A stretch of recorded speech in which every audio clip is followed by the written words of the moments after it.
Now, if you're looking at him, there's a chance you're maybe not even listening or paying attention, but you sure can fool the coach.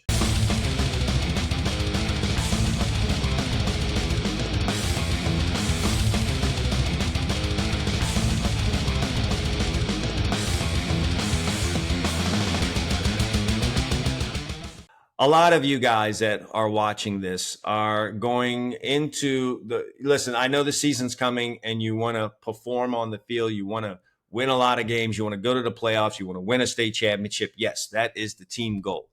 But for a lot of you, before you even get to that point, you have to win a position battle with another guy or several guys as you're going into this summer.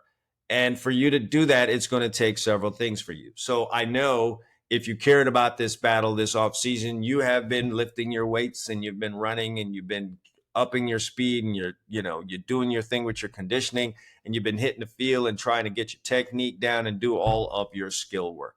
Excellent. You've taken a great first step in doing the things that you need to do to not only win that job, but be an asset to your team if you indeed succeed in winning that job. However, there are some hidden things that guys need to pay attention to in order for them to win the job. And the reason I'm talking to you guys about this is I didn't really have information on this when I was a player. And that was just how a coach feels, the process that they go through to pick one guy over another, or how they go about making a depth chart.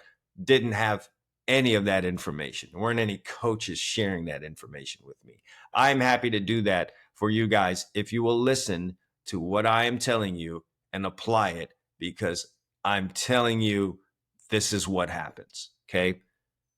Coaches, if all things are equal or semi-equal amongst players that are battling for a position, all right? So there isn't a wide gap between the speed of the players. There isn't a wide gap between the size of the players, and there isn't a wide gap, in the strength of the players. And there really shouldn't be if we're talking about there's a position battle going on.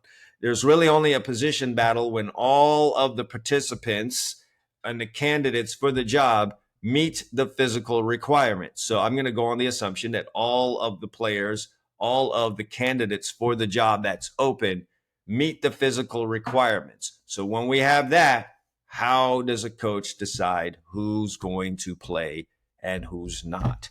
It comes from the little small things that you guys don't pay attention to, you may ignore, that you don't give any attention to.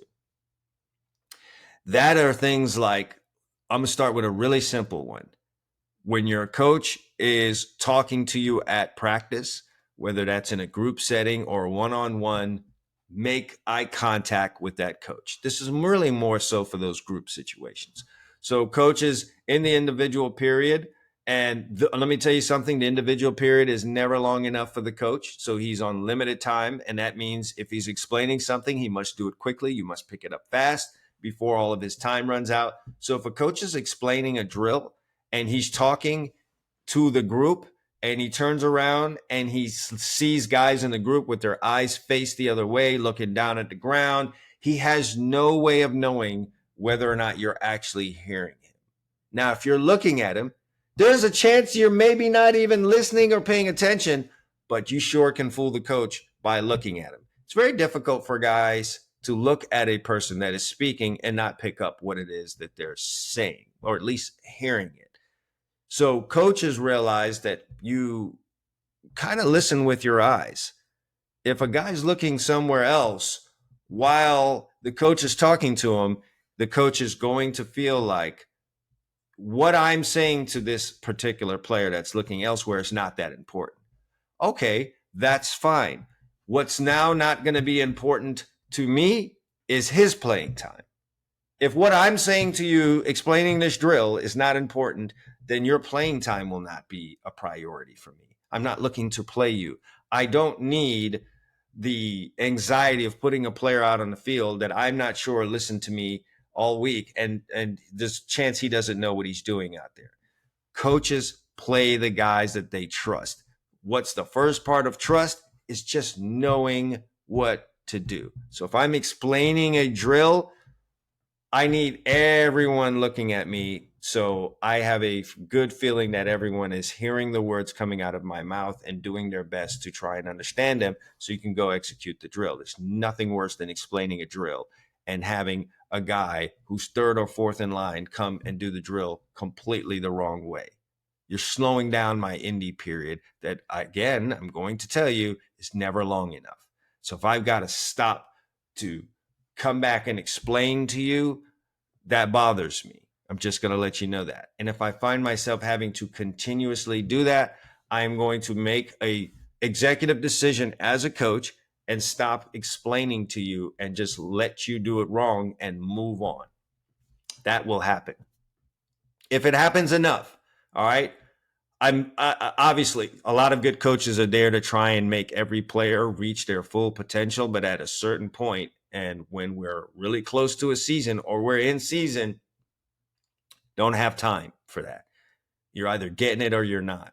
So you need to pay attention. So if you're not third or fourth in line, you're coming up and you're doing the drill the right way. So make eye contact with the coach when he's speaking. The next thing is you guys are going to have meetings, all right? Most programs, good programs, you have meetings. Coach install things on the board, or they talk to you about what's going on in practice, how the defense works, how this coverage works. Do yourself a favor and bring yourself a notebook to that meeting. All right? iPad, notebook, something. Take notes, write stuff down, review it later. Okay? Guys that just walk into the meeting with their hands folded on the desk. You better know more about that defense than me, the coach who's explaining it. Otherwise, you better bring at least a piece of paper in there. I'd love for you to be more organized and have a notebook where you keep all of these things centered, or if your playbook allows you to take notes in there, or you're coming in there with, like I said, an iPad or something. I need you writing stuff down, take notes. Guys that do that make me feel safe as a coach. All right. I just want you to know that coaches are nervous too. Coaches are nervous on game time. Coaches are more nervous game time than they were as players, because as players, you know what you're going to do out on that field. You know how much you prepared. You have confidence in your abilities. I am now trying to figure out if another human being or a group of human beings are ready to do what they need to do out on the field.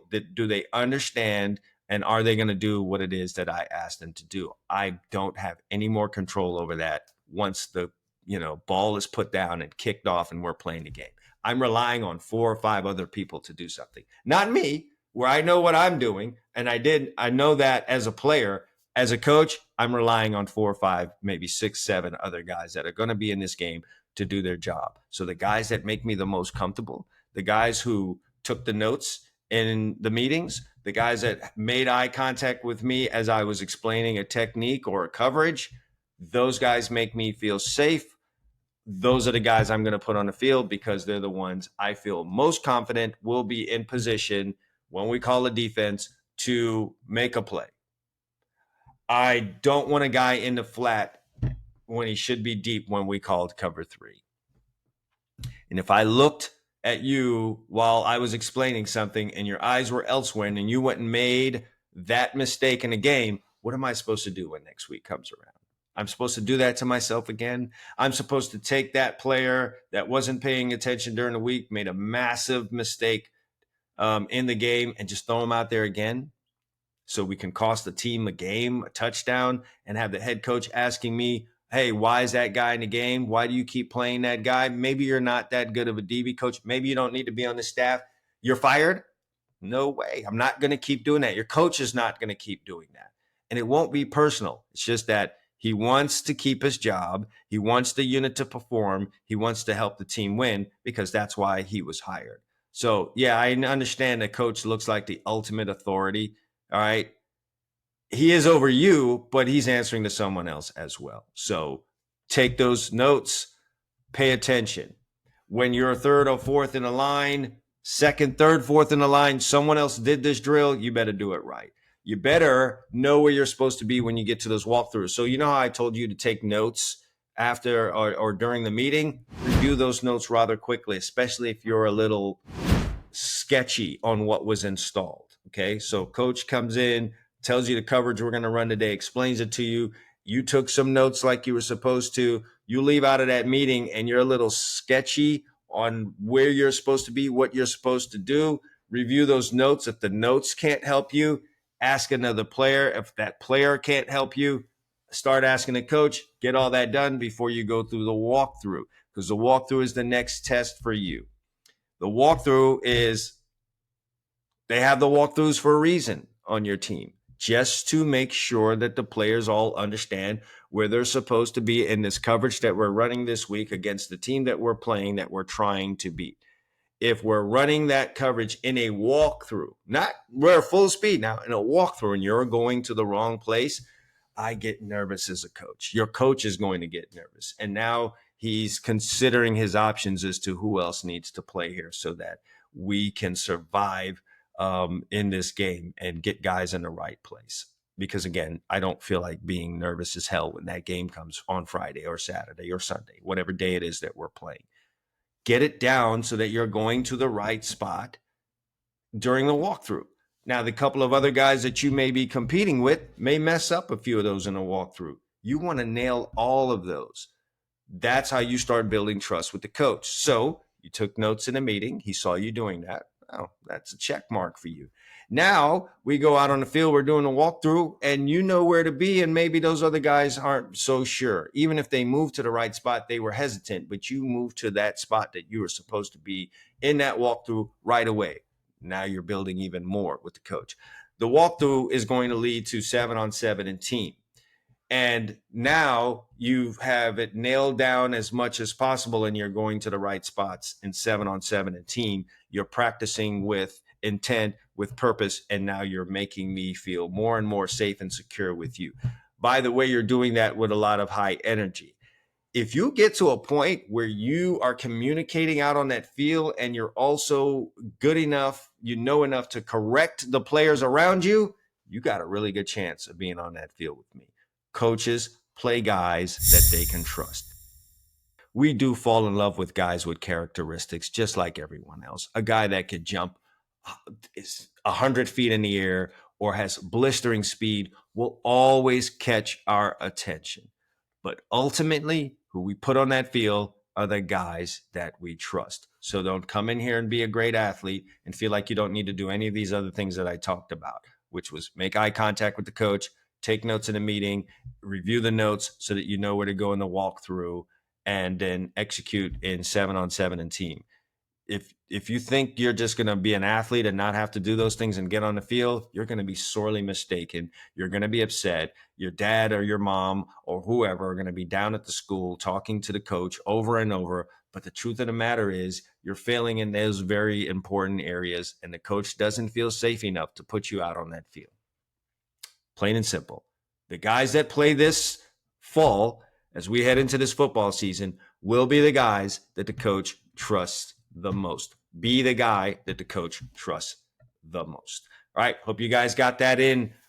We sunk that in the heads there. There's a game within a game. All right. And I feel great to be able to bring that to you as a player while you're still a player, because I didn't have that. So I'm giving that to you. You know what else I didn't have when I was a player?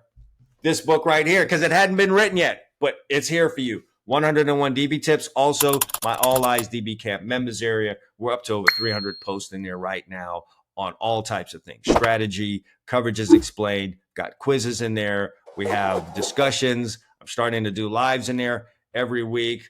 All kinds of things in there that are going to help you, that come along with not just writing, but diagrams, videos, all kind of great stuff. So if you're a player, a coach, trainer, a dad out there, a mom who has a player who is a defensive back, you got to get them in this. All right. You want them to level up their game. You want them to be a guy that makes plays, has a chance of playing at the next level. You need to get them in the All Eyes DB Camp members area. You need to get this 101 DB tips. It's the investment that will keep paying off for you guys. All right.